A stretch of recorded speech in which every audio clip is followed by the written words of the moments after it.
about shit on my shoulder that I'm sure somebody spit in. You having a nice laugh, are you? You think I don't want to watch you do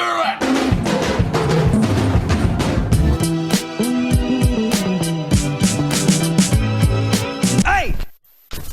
And go. What's up, everyone? Adam from FWCI. We're going to watch John Oliver, The History of Chuck E. Cheese, and I'm going to quickly have a look at the trailer for Season 11 because I love Last Week Tonight. It's one of my favorite shows, and I catch every single episode. Hail the Pateki Teki! Hail the Pateki Teki! Well, I'm keen to see this, but now the Chuck E. Cheese thing that's going to be the majority of this video, that was... I can't remember what the story was, but he had a story on that was really, really dry. It might have been the one about... like prison healthcare, or I don't think it was the one about freight trains, but whatever it was a particularly dry episode, and you get that with Last Week Tonight, but it's always interesting anyway, even if it is sad or kind of boring in a way, I guess. that freight train episode ended up being way more interesting than I thought it was going to be. I never went and checked out the Chuck E. Cheese one. I think he put it up on a website, like because the thing was, he's like, this is going to be really boring tonight, we know this, here's a whole thing about Chuck E. Cheese that you can go and watch instead, and that was the challenge. But now it's up on YouTube, so I'm going to watch it and share it with you. But first, let's have a look at the Season 11 trailer. How does this show have a trailer? Is it just a sizzle reel of John Oliver sitting at his desk? I don't know, let's see. Oh no, we're going to get Steamboat Willie in this, aren't we? But society's least asked for stories. Homeschool, HOA, consultants, Bud Light, Ron DeSantis, business Fred Flintstone. I love the fact that he's so self-aware how boring some of the topics are, but they all have really, really legitimate like purposes behind even discussing them. I love it. Covering up-to-the-minute breaking news. Knock, knock. Who's there? Not the Hindenburg, that's for sure. 36 dead in New Jersey. And diving medium deep into history. We don't have time to talk about the history of the Middle East tonight. I don't know what you're thinking, but John, are you sure about that? Aren't you school? Well, fun fact, I'm not. It just seems like that. I'm actually technically a comedy show. I just hide it better than most. With a host who's not afraid... Alright, can I just quickly say, one of my favourite John Oliver roles ever is Professor Duncan in the TV show Community. The Duncan Principle episode, I love that so much. And John Oliver just adds to... John Oliver, Donald Glover's meltdown, and I think that's the Tiny Nipples episode as well. Just quality TV. Always treating serious topics with the gravity they deserve. Just watch me. Bounce, bounce, bounce, bounce. This is what democracy is all about. Yes. America interfering in foreign elections. Oh, I love the fact that he got involved in the New Zealand Bird of the Century competition, I might add. Not Bird of the Year, Century. For the next 100 years, for a time that will outlast John Oliver, the Pateki Teki will be hailed as the Bird of the Century in New Zealand, which I love. So, alright, so that was a weird trailer. It was just highlights of previous episodes, but they gave it that Last Week Tonight polish, which was nice. But, Chuck E. Cheese, the history of it, we don't have Chuck E. Cheese here in Australia. I mean, we don't even have anything that is like the version of, like you guys have Burger King and we've got Hungry Jack's. I don't think there's any kind of rodent-themed pizza place with like rides and stuff inside, and they have birthday parties there. That's all I've been able to surmise from pop culture over the years about Chuck E. Cheese. I always thought it was Chucky, like Bride of Chucky, like Chuck E. Cheese.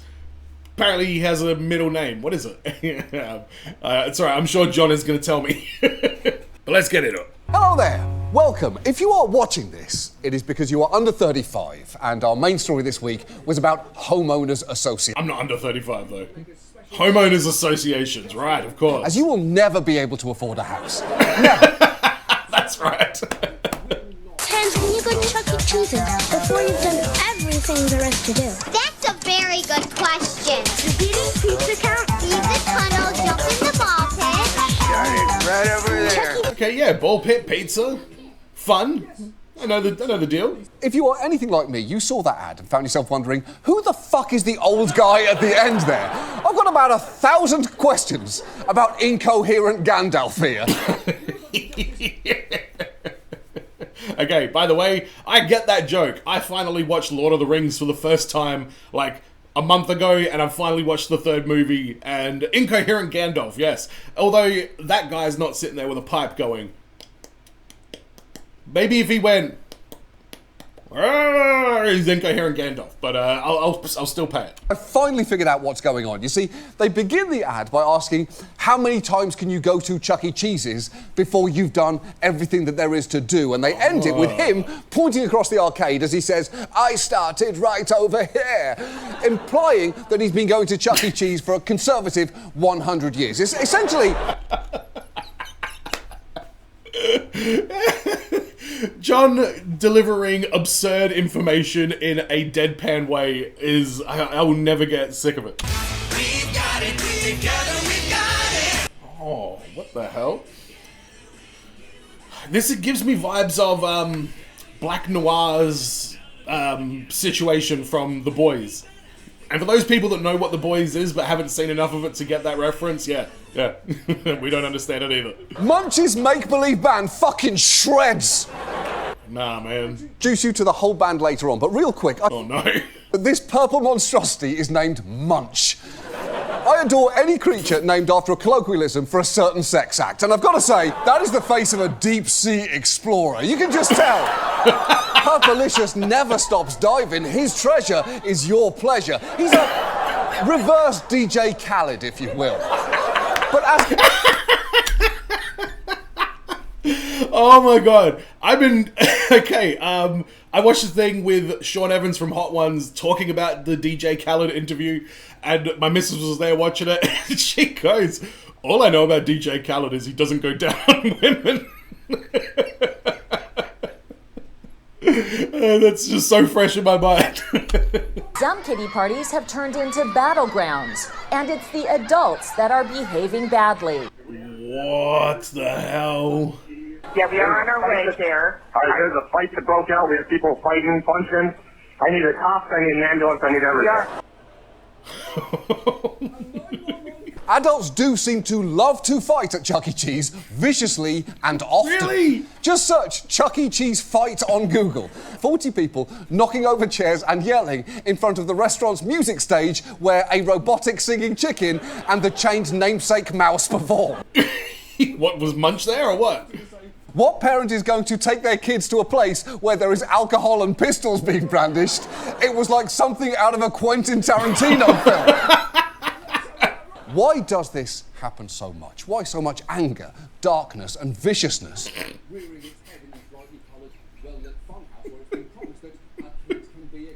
It's stressful to manage a group of children, and there is booze. That is why fights start. But no. There's booze there? They sell alcohol at Chuck E. Cheese? Here's a fucking idea, guys. Stop selling alcohol where there's a bunch of strangers and children? What the fuck, man? I believe that there is a rot at the heart of Chuck E. Cheese. And while I don't have a definitive answer, I do have a tantalising theory, and I'll be honest. I'm tantalised already. The more we looked into it, the more fascinated we got. And this officially got out of hand. So I'm going to be talking about Chuck E. Cheese for, and I'm not kidding about this, the next 25 minutes. Yep. That's exactly how long it is. Oh my god. Alright, I love this. On my channel, by the way, I have reacted to his story about Air Bud, and I reacted to another one which was the rocks that show up on the baby, the dolls that show up on the shore, and the Georgia thing, the Georgia things, the big rock things with the guy there who spends way too much time. I've reacted to all of that as well. So let's go, John. You can stop watching this at any time if you like, but this studio audience cannot leave. I do feel a little bit captive as well, I must say. So, let's start at the very beginning. It was the spring of 1977. Nolan Bushnell, co-founder of Atari. You know, the company who made classic games like Space Race, Asteroids, Ultra Pong Doubles, and Quadra-Pong. Every single one of those is real. Hockey Pong sounds interesting. I always felt that was something that was lacking in restaurants. I wanted to add a dimension of fun to the act of having a meal. And this feels like a pretty good time to remind you that in the 1970s, literally everyone was on drugs.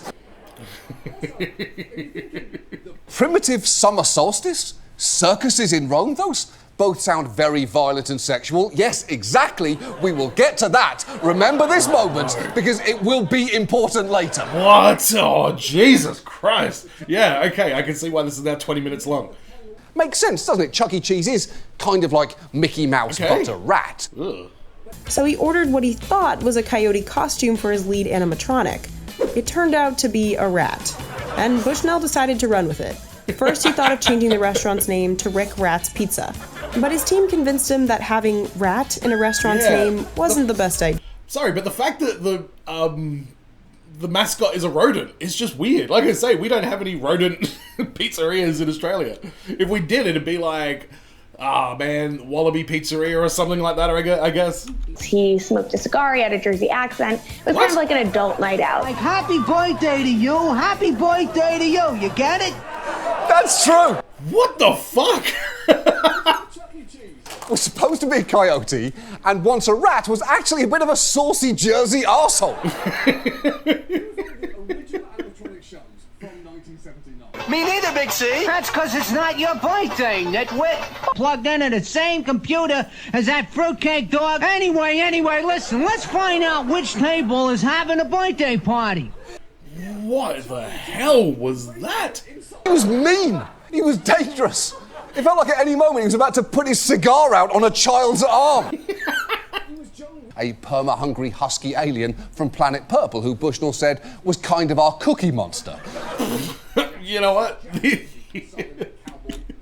That's a good point. These are all like kind of knockoff versions of other way more successful shit. A seductive hippo torch singer that would flirt with patrons for a quarter. What? Jean Landrum later said, every time she hit a high note, her boobs went up and down. Her boobs went up and down when she hit her high note, and then the kids were enamoured with this, and I said, oh my God, what have I done here? It's very simple. You turned one of the world's deadliest animals into a headline performer at your casino and tiddy bar for children. That's what you did. And pitch something like that in a business meeting. Probably multiple meetings, by the way, because I know it was a different era. But surely that wasn't an immediate yes from everyone around the table.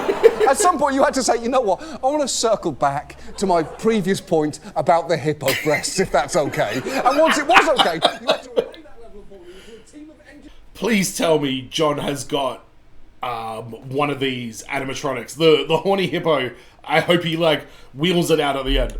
People absolutely loved the shit-talking rat and his boundary-pushing antics. By 1980, they'd added dozens of stores, even a few internationally, and began franchising. The problem was, pretty soon, their success attracted imitators. So interesting you just said that, because I was looking at that and immediately just thought, that's Jerry from Tom and Jerry. That's exactly just a grey version of him. Which had a truly horrifying mascot. Now you can celebrate your birthday with pepperoni. Oh! No. But Chuck E. Cheese's big rival was a chain called Showbiz Pizza Place. And at this point in the story, we are meeting our antagonist. Okay. And Showbiz had arguably better animatronics. Oh. Showbiz had an entire band called Rockafire Explosion, made of full-body characters. What? Rockafire Explosion? If you wanted your children to have three-dimensional, fully articulated nightmares, Showbiz was really the only place for you to go. And they made other adjustments to get an edge over Chuck E. Cheese too, including a room where moms could go to watch soap operas while the kids play. It sure involved Chuck calling them toots and whistling as they bent over the skee-ball machine. Come on, it's my birthday!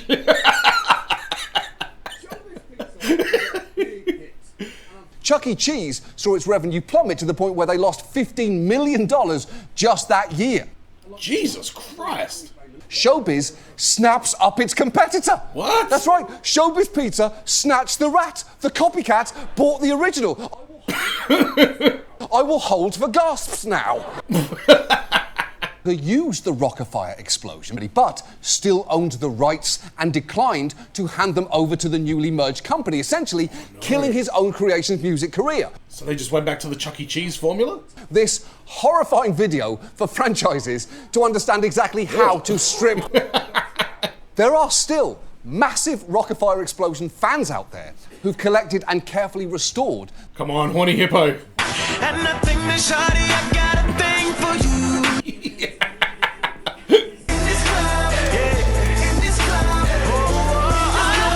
That is actually pretty impressive.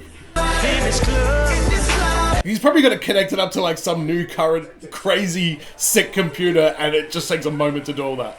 Ah. They should play the next inauguration, whoever it is for. And look, how they handled that song's rap break, because however you think they did it, it's better. Physically, emotionally, I'll be like your medicine. You'll take every dose of me, it's going down. It's fucking perfect. It is.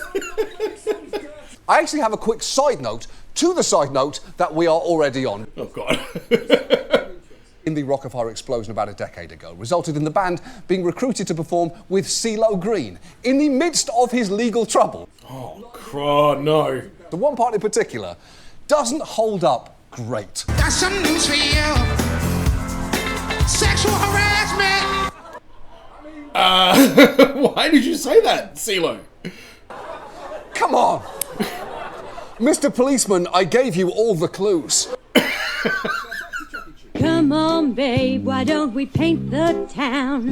Walk, walk, walk, and all that jazz. That's Chicago. Mother-clucking lip-sync assassin right there.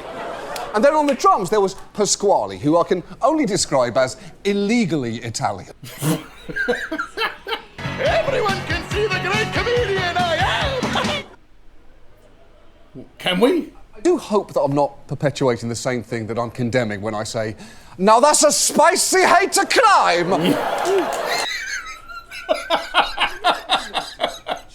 Those educational content and sketch shows to be played in stores. In 1999, they even made a feature-length film titled Chuck E. Cheese in the Galaxy 5000. The basic plot is this. A child named Charlie Rocket. Hang on. I need a moment to recalibrate my brain before I can allow John Oliver to explain a movie to me and fully understand it. Okay. I'm sorry, I'm still reeling from everything that we found out about Air Bud. Needs $50,000 to fix his aunt and uncle's tractor, and the only people who can help are Chuck and the gang. Now, tractor? Okay. Farm equipment a child's responsibility? It is never made clear. But the mascots sign up for an intergalactic race, the titular Galaxy 5000, to win the prize money. It is an absolutely wild hour of film history, but here... Hold the fuck on. Hold on. They're going to win $50,000 American in their intergalactic race. Okay, why not? See ya. Well, at least it's true to the roots of the original Chuck E. Cheese. And she sachets away. Slide dog. Yep. Coyote rat, actually.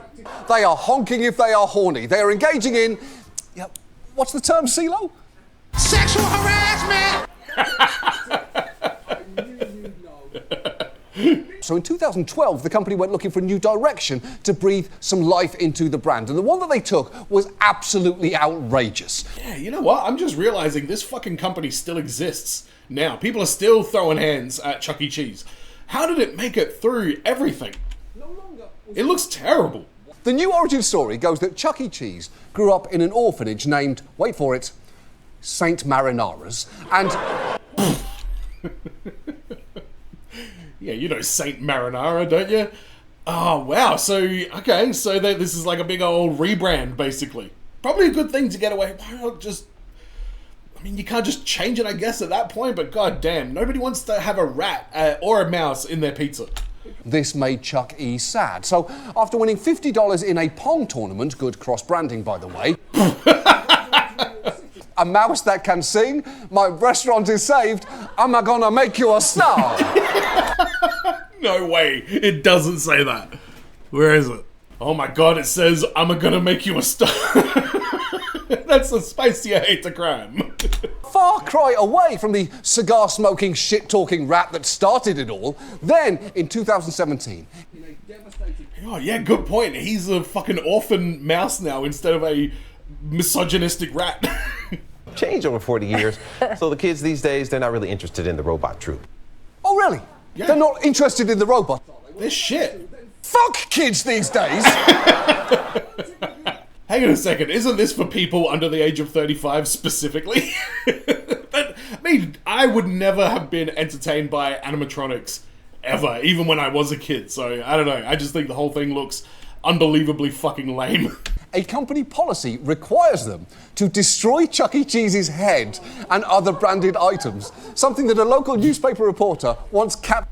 That seems a little bit excessive. I mean, I guess they don't want people to steal it and then do dodgy shit with it, but come on, people do that all the time anyway, it happens. It's moving day for Chuck E. Cheese. This is Lorraine Swanson, Oakland Pitch.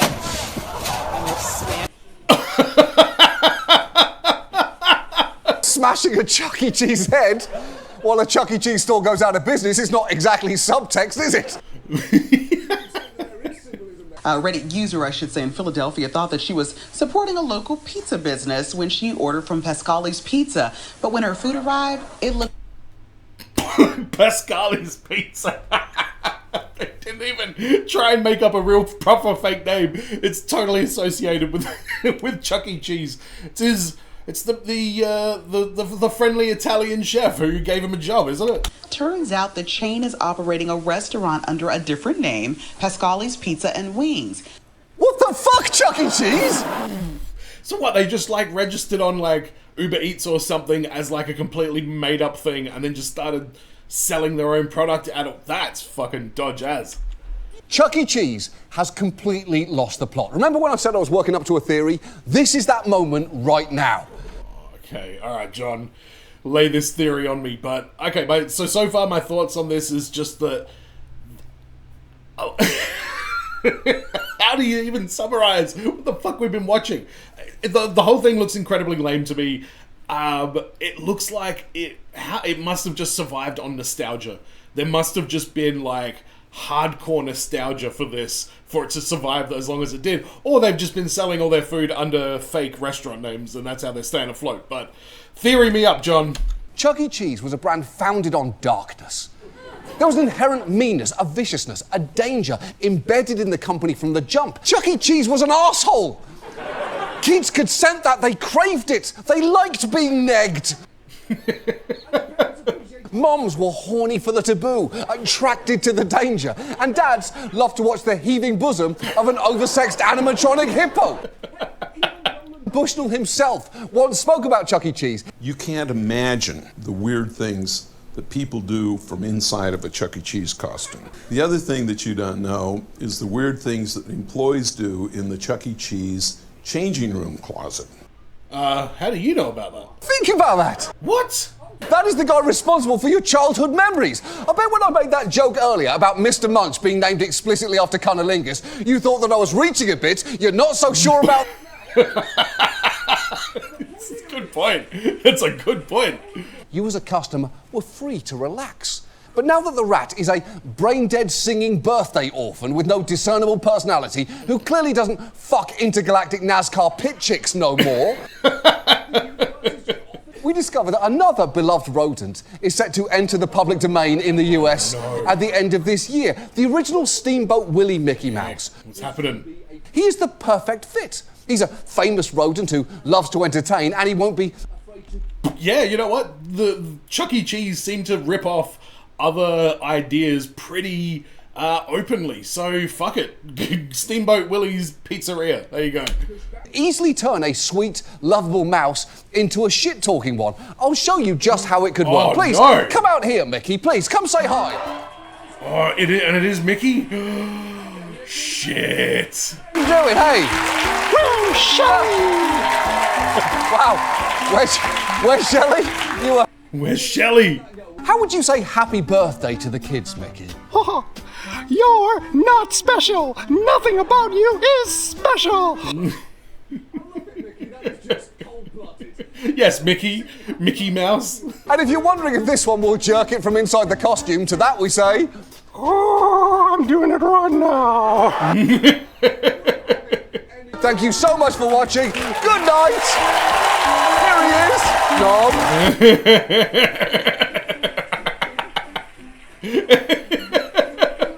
Wow, that's a pretty high quality costume. They're going to get a lot of use out of that. John Oliver, I will watch anything you do, and this show has always been great. Chuck E. Cheese looks absolutely terrifying. It's amazing that it lasted as long as it did. Just mind-blowing. So some of my favorite stories from last week tonight over the years, I really liked when he went in on FIFA and all the stuff that was going on with them. I'm personally kind of hanging out for him to cover WWE and Vince McMahon, because there was a lot to go through with all of that. And yeah, if he does that, I think I'll do a reaction to it, because I'm well and truly into wrestling. I know that story, and I've been following that whole situation quite closely. And yeah, if John's getting in on it, then I'll definitely want to share that with you guys. But let me know what your favorite stories are. The Puteki Teki is another one that comes to mind. I also liked the back and forth with the Melbourne council about getting that giant banana. Didn't they want to swap it for it was like a big alligator or something that they put in front of someone's office? Someone used to be across the way and they didn't like them. Can't remember who it is. And the giant cake with the horse on it that apparently, what do you call it? Guinness World Records didn't honor that record or something because it wasn't all intact. I can't remember the details of it, but I don't think that ended up getting the actual Guinness record for biggest horse cake. But let me know what your favorite episodes are. Don't forget to subscribe if you haven't already. And as always, everyone, be well, stay safe, look after your friends. See you in the next video. Peace.